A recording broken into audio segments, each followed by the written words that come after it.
నమస్కారం. ఎస్ఎన్ న్యూస్కి స్వాగతం. ధార్మిక కార్యక్రమాల నిర్వహణలో భాగముగా శ్రీశైల దేవస్థానం శ్రావణ 4వ శుక్రవారమైన ఈరోజు ఉచిత సామూహిక వరలక్ష్మి వ్రతాలను నిర్వహించడం జరిగింది. ఆలయ ఉత్తర ద్వారం ఎదురుగా ఉన్న చంద్రవతి కళ్యాణ మండపంలో ఈ వ్రతాలను నిర్వహించారు.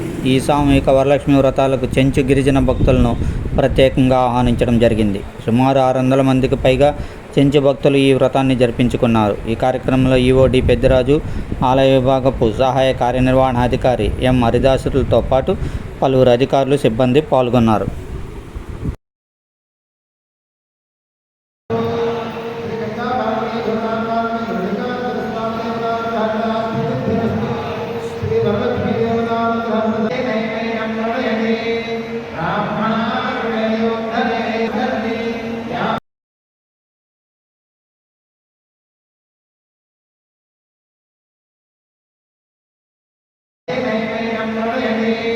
బ్రాహ్మణ